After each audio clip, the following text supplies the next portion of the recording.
এই এসার জন্য ফুল একটা, এসার জন্য দুইটা, ওসি হইলে আরেকটা। তো মরহুমা রহমতকৃত রমজানের প্রথম ঢুকার সাথে সাথে আপনার কাঁধে এই ব্যাসটা লাগায় দেওয়া হবে, চিহ্নটা। যেদিক দিয়ে যাবেন সৃষ্টি বলবে ওই দেখ দয়াকৃত, রহমতকৃত। তখন ও আপনাকে স্যালুট দিবে। হ্যাঁ, ও দিতে বাধ্য, কেননা আপনার সুবহানাল্লাহ যেই দাম রাখে আর ওয়েট রাখে। যেমন আমি মাঝে মাঝে বলি, বুঝবেন কিনা জানি না, ফেরেশতারা আজকে মনে হয় জুমার সময় বলতেছিলাম, ফেরেশতারা বলছে মানুষ বানান না, গুনগানে তো আমরাই যথেষ্ট। আল্লাহ বলছে গুনগান তোমরা করলে কি হবে, তোমাদেরটা না ওয়েট আছে না ভ্যালু আছে। আমার তো দরকার ওয়েট আলা আর ভ্যালু আলা, দাম আলা, ভ্যালু আলা দরকার আমার। মানুষেরটার ওয়েটও আছে আবার ভ্যালু আছে। সুবহানাল্লাহ বললে সৌরজগতের অর্ধেক জায়গা নেকি দিয়া পুরা হয়ে যায়। হ্যাঁ হ্যাঁ, দুই কালেমা বলতে দেরি, সুবহানাল্লাহি ও পড়েন আমার সাথে, সুবহানাল্লাহি ওয়া বিহামদিহি সুবহানাল্লাহিল আযীম। এই দুই শব্দ বলতে দেরি, কোনো বাটকারাই নাই যে এইটা যেই পাল্লা আছে ওই পাল্লাটাকে মাটির থেকে উঠাবে, এরকম কোনো বাটকারা ওয়েটালা বাটকারাই আল্লাহ তৈরি করেন নাই। এই জন্য হাদিসে আছে বুখারী শরীফে, সাকিলাতানি ফিল মিজান, মিজানে এত ভারী যে এটাকে উঠানের কোনো বাটকারাই নাই। কোটি টন দিলেও উঠানো যাবে না। সমগ্র জগৎটা আরেক পাল্লায় দিয়া দিলেও তারপরে এটা উঠবো না, এটা এত ভারী। অথচ পড়ছেন কি আপনি সুবহানাল্লাহি ওয়া বিহামদিহি সুবহানাল্লাহিল আযীম, এতটুকু। এই জন্য মেরে দোস্ত, মেরে ভাইও, মেরে আজিজো, মানুষ বড় দামি। সৃষ্টির সামনে যেন তার দাম অক্ষুণ্ণ থাকে, আল্লাহ যেন প্রমাণ করতে পারে যে আমি যেটাকে দামি বানাইছি বাস্তবিকই এটা দামি, বাস্তবিকই এটা দামি, সে যোগ্য। এই জন্য আল্লাহ ব্যবস্থাপনাও দিয়েছেন। মুসলমানের ঘরে অস্তিত্ব উম্মতে মুহাম্মদী হিসাবে বাছাইকৃত। আল্লাহ নিজের পার্সোনাল ঘর আমাদেরকে দিয়া দিছেন, নিজের কালাম দিছেন, এবং দ্বীনে ইসলামের ভিতরে আল্লাহ বড় বড় সুযোগ আমাদের জন্য রেখা দিছেন। তার ভিতর থেকে এই শবে বরাতটাও একটা। কিন্তু জুমার সময় বলছি যে এটা শবে বারাআত, বারাআতুম মিনাল্লাহ, আল্লাহর পক্ষ থেকে মুক্তি রহমতের রাত্রি। কিন্তু এটা কি বলছি জুমার সময়, এটা ইয়ের রাত্রি না, কি জানি চলনের রাত্রি না, চলনের রাত্রি না, বরযাত্রীর রাত্রি না, চলনই বলে, চলনের রাত্রি না। চলন আর উর্দুতে যেরকম লেখে, বরাত উর্দুতে এরকম লেখে। একটা হলো বারাত, একটা হলো বরাত। হ্যাঁ হ্যাঁ, বারাত লেকে আনা। আপনারা তো ভালো বোঝেন ঢাকারা, ঠিক না? বিয়ের শাদীতে তো এটাই গাওয়া হয়, ঠিক না? হ্যাঁ, এই গানই চলতে থাকে, ঠিক না? তো এটা চলনের রাত্রি না, তো মুক্তির রাত্রি। বলো নির্জনে যাওয়া চাই, সাধ্য অনুযায়ী ইবাদত বন্দেগী, জিকির আসকার, কিন্তু সবচেয়ে বেশি যেটা করণীয় দরকার সেটা হলো কান্নাকাটি এবং ইস্তেগফার। কান্নাকাটি, আর দ্বিতীয় হলো মুর্দাদের জন্য মাগফিরাত চাও। যারা আমাদের পূর্বপুরুষ চলে গেছে এদের জন্য খুব আল্লাহর কাছে মাপ চাওয়া। কিন্তু যদি প্রশ্ন করেন যে কান্না না আসলে কি করব, তো দুনিয়ার মানুষের কাছে তো ড্রামার কান্নার কোনো দাম নাই। এটা একদিন না একদিন ফাঁস হয়েই যায়, ঠিক না? হ্যাঁ, যদিও কেমিক্যাল পাওয়া যায়, রুমালে লাগায় রাখলে ওটা চোখের কাছে নিলে এমনি পানি আইব, পাওয়া যায় কেমিক্যাল এখন। যদি আপনি না পান আমার কাছ থেকে নিয়ে যান, কেমিক্যাল পাওয়া যায়, ওটা চোখের কাছে নিলে এমনি পানি বেরোতে থাকে। তো ওটা তো একদিন ধরাও পড়া যায়, ফাঁসও হয়ে যায়। মানুষের কাছে কান্নার ড্রামা কখনো গ্রহণযোগ্য না, বরং গার্দাক্কার যোগ্য। মানুষ যখন বুঝতে পারে এটা ড্রামার কান্না, তো গার্দাক্কা দিয়ে বের করে দেয়, বেরো। কিন্তু আল্লাহ এরকম সত্তা, এরকম জাত, এরকম দয়ালু।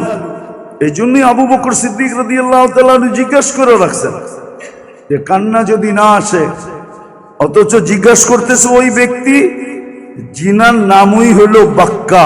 বাক্কা বোঝেন? আরবিতে বলে বেশি ক্রন্দনকারীকে বাক্কা। সাহাবাদের ভিতরে সবচেয়ে বেশি ক্রন্দনকারী ছিলেন আবু বকর সিদ্দিক রাদিয়াল্লাহু তাআলা আনহু। সবচেয়ে বেশি কাঁদতেন উনি, এই জন্য ওনার নামই ছিল রাজুলুন বাক্কা। বুখারী শরীফে আছে, উনি সবচেয়ে বেশি কাঁদতেন।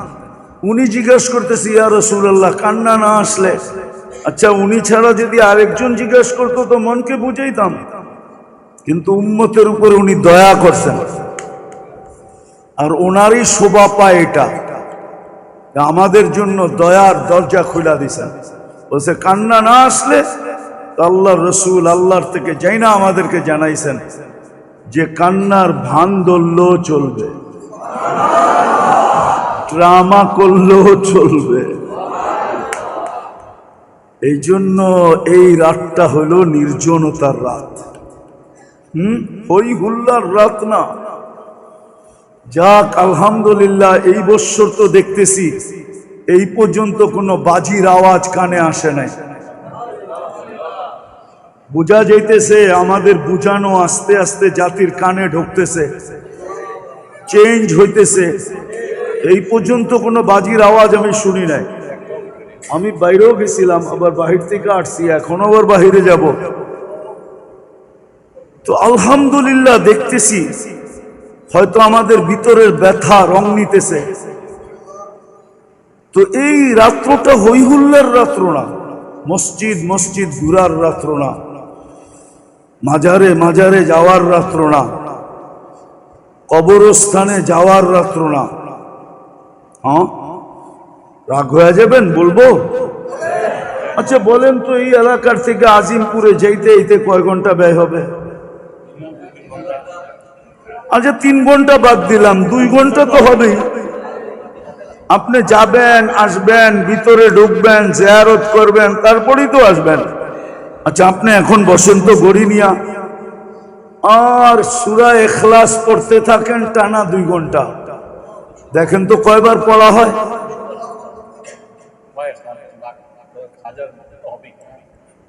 আচ্ছা বাদ দিলাম, 99 বারও যদি পড়লেন তো 33 খতম কোরআনের সওয়াব আপনার বাপ মাবার আমলনামায় ঢুকলো। আর আপনি জানেন 1 খতম কোরআনের ওয়েট কতটুকু? হ্যাঁ, অ্যানালাইসিস তো নাই আমাদের কাছে, ধারণা তো নাই। সারাদিন দুনিয়া মাপতে মাপতে আখেরাত মাপাটাই ভুলে গেছে। রাগ হয়ে গেলেন? আখেরাত তুলনা করেই ভুলে গেছি, সারাদিন খালি দুনিয়া মাপি। এই জন্য আমরা গেলে দেখি মাঝে মাঝে, মক্কা মদিনা গেলে দেখি জুমার দিন কিন্তু নামাজ পড়ে না। কেননা ও তুলনা করতেছে যে 1 রিয়াল 33 টাকা। 1 রিয়াল কয় টাকা? অথচ ভুলে গেছে 1 রাকাত 50,000 রাকাত। তো আমরা অ্যানালাইসিস ভুলে গেছি, আমরা তুলনা করা ভুলে গেছি যে কোরআনের 1 খতম কোরআনের ওয়েট কতটুকু, ওজন কতটুকু। আপনি তো ভাবতেছেন 1 কোরআনের সওয়াব, এটার ওজন হইলে আর কতটুকু হবে? 1.5-2 কেজি। এদিকে এদিকে ওটার ওজন হইলে হবে কি 1.5-2 কেজি হবে? এমনই তো আমাদের ধারণা, ঠিক না? হ্যাঁ, 1 কোরআন খতমের সওয়াব যদি মিজানের পাল্লায় রাখা হয়, কেননা এটা আল্লাহর পার্সোনাল জিনিস। পার্সোনালিটি একটা বিষয় আছে, আল্লাহর পার্সোনাল জিনিস কালাম, এটা যদি 1 পাল্লায় রাখা হয়, সমগ্র জগৎ যদি 10 গুণ বানায় আরেক পাল্লায় রাখা হয়, তারপরও কোরআনের ওয়েট পর্যন্ত হবে না। আপনি তো যে 2 ঘন্টা কবরস্থানে যাওয়ার ভিতরে কাটাইলেন, ওই 2 ঘন্টা আপনি সূরা ইখলাস পড়তেন, প্রত্যেক বারে 10 পারা, প্রত্যেক 3 বারে 1 খতম। আপনি 2 ঘন্টা পড়া দেখেন কয়বার আপনি পড়তে পারেন, ওটাকে 3 দিয়া ভাগ দেন, বাহির হয়ে আসবে কত পারা কত খতম কোরআন হইল। আর এটাও তো সত্য, আল্লাহর রসুলের জামানায় কি শবে বরাত একবারই আসছিল না প্রতি বৎসরই আসছিল? আল্লাহর রসুল তো একবারই কবরস্থানে গেছেন, আর যান নাই। তাহলে উনি গেলেন না কেন বারবার? আপনাকে যেতে হবে। হ্যাঁ, অন্য সময় যান, আপনি মা বাবার কবর জিয়ারত করবেন, নিষিদ্ধ তো না। মা বাবার কবর জিয়ারত করবেন, এটা তো নিষিদ্ধ না। আপনি যান, মাসে 2-4-10 বার যান, কেনা করছে আপনাকে? যান, কিন্তু মাসে কখনো যাবেন না। শবে বরাত আইলেই ছুটা যাবেন, এটাও ঠিক না, এটাও ঠিক না। যান, আপনি মাসে 2-4 বার যান, 2-4-10 বার যান। কবর জিয়ারতের হুকুমও আছে, মৌত স্মরণ হয়। কিন্তু আজকাল তো আমরা যখন যাই, তো জিয়ারতকারীদের অবস্থা দেখলে আসলে মৌত স্মরণ আসবে তো দূরের কথা, উল্টা মৌত ভুলা যায়। উল্টা মৌত মানুষ ভুলা যায় অবস্থা দেখলে। এখন মাঝে মাঝে তো যাওয়া হয়, এমন না যে যাওয়া হয় না, কিন্তু অবস্থা দেখলে মৌত ভুলা যায়।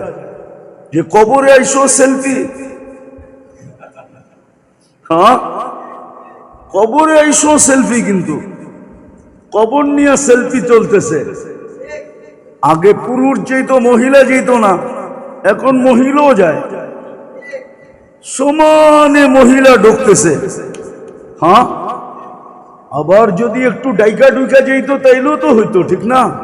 হ্যাঁ, কবরও ফ্যাশন করা যায়, কেননা ফেরেশতাদেরকেও তো দেখাইতে হবে, ঠিক না?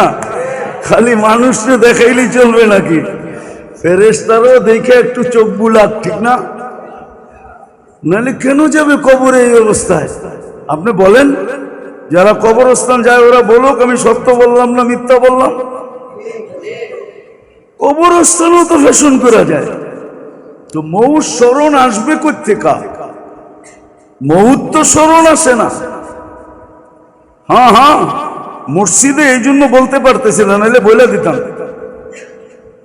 মসজিদে এই জন্য বলতে পারতেছি না, নাহলে বলে দিতাম। 2-4টা কাহিনী আমার কাছে আছে, এমন নাই যে কাহিনী নাই।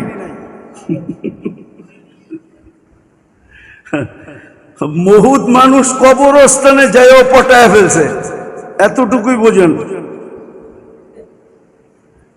হাইছেন না?